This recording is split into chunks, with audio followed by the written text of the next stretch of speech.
Cheers, guys. Epix 911, welcome to the Wednesday, August 30th, 2017 edition of VR News.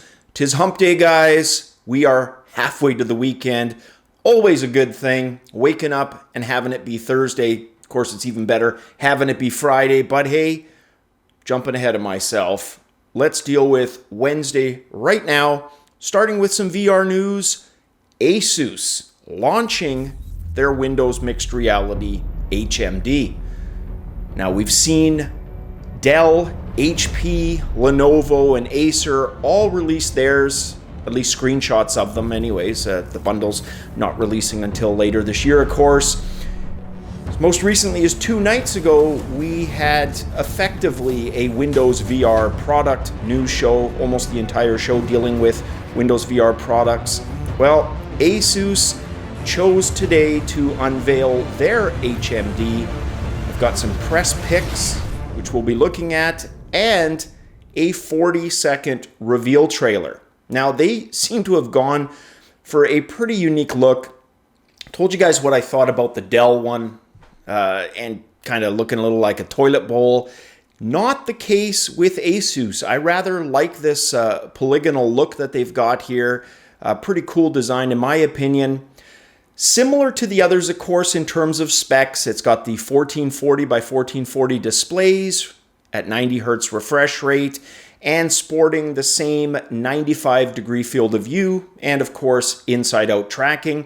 The visor on the Asus unit also flips up and weighs in total, the entire HMD, 400 grams. What I really liked the most was the mention of quick-drying materials that they used to create the headband, supposedly designed that way on purpose with those materials to combat sweat, which definitely an issue for me and many others out there. I've also had people ask me about the Vive and Chill every now and then. I still use it on my Vive. It definitely works for me as advertised.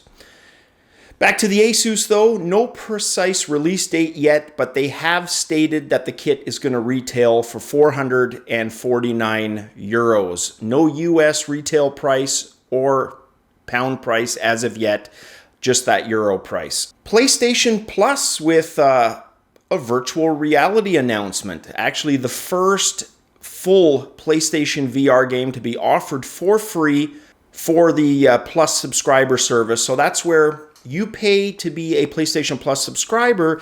You're entitled to X number of perks per month. That includes free title, etc.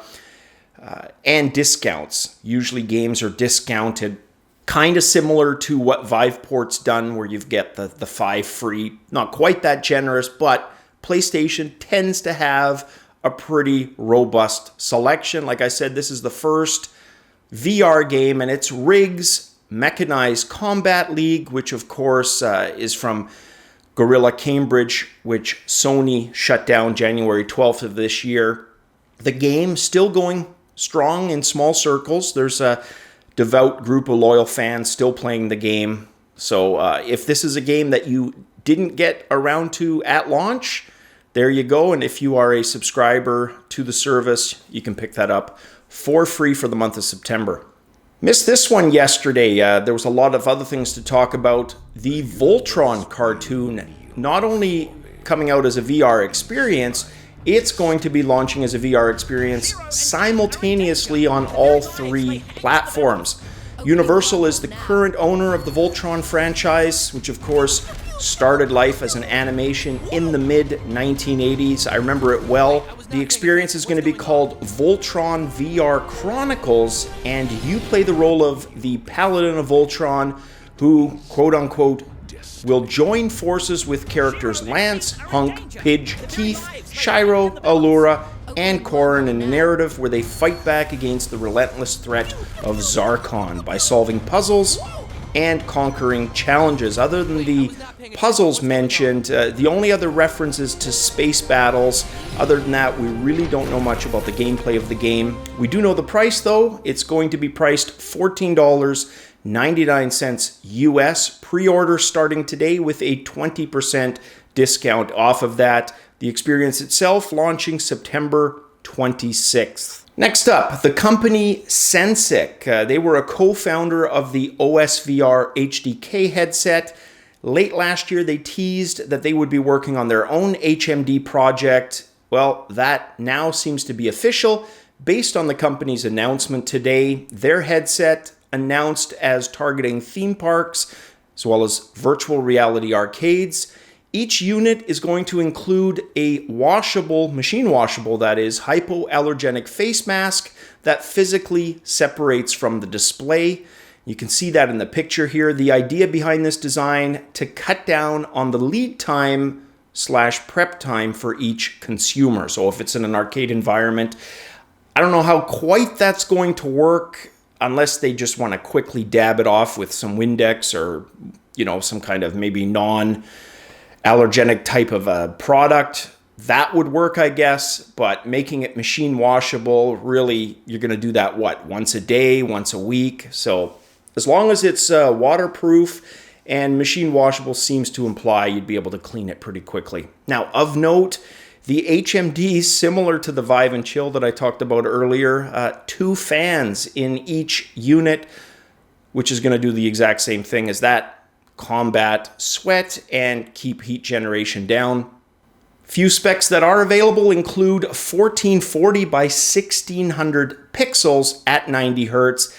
That's roughly 70% higher in terms of pixel count than either the Rift or the Vive. Included announcement pics show this resolution relative to their older unit, which happens to match the Rift and the Vive pixel display of 1080 by 1200.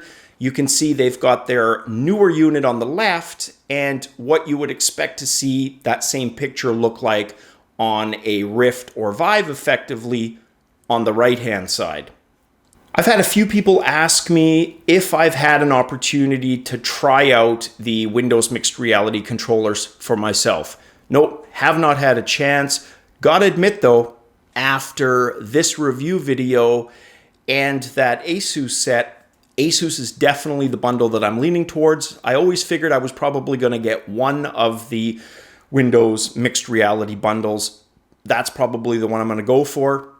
But back to the question, when I get asked about hands-on with those controllers, well, while I haven't, a developer by the name of Sean Ong, he's got a pretty decent review video out. It's about 7-8 minutes in length.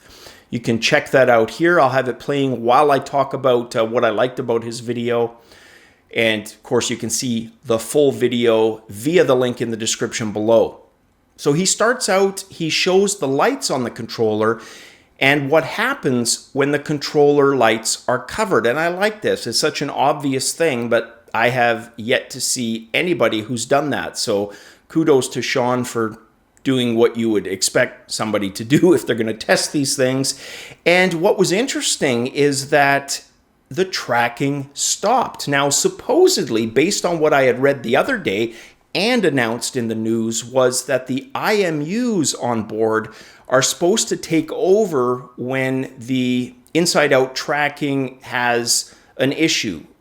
If there's an obstruction, the IMUs are supposed to be able to take over and offer rough tracking. Not the case. That did not happen here. Now, it's either because that feature maybe wasn't activated, and I'm leaning towards that as a possibility, or, and this is the other option, that it's not possible at all. And I have a hard time believing that because the type of occlusion that you would get meant anytime you put this thing behind your back or maybe down low to your side, you're going to lose tracking. And that would be disastrous for gaming or experiences alike. He also shows how the trackpad monitors via the screen. There's a little white dot that shows the thumb positioning and each direction, so up, down, left, right. There's a button on that trackpad. So effectively 4 additional buttons there. I also like how he showed the controllers working in tandem. So he starts doing some productivity stuff, manipulating a globe, a few applications, and they really seem to work well as a pair. Everything looks fluid, smooth. When it comes to build quality, he says they are okay, but not what he would call premium. And the part that I forgot to mention in the previous video on these, but he addresses it, is that plastic portion that leads to the circular. That looked to me flimsy as all hell. Sure enough, you can see him move it, and it does move fairly easy. Now, I could see that thing if you're playing the right type of gamer experience, and a lot of us have had that happen, like the bar fight game. That is not going to survive a direct hit to your wall or floor or ceiling. So hopefully the border system is going to be pretty generous for that. Otherwise, I can see a lot of people breaking those.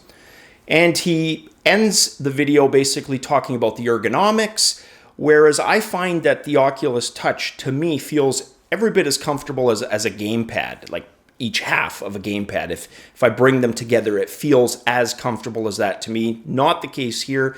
To Sean, he says it's not as ergonomic as a gamepad. So there's that in terms of comfort.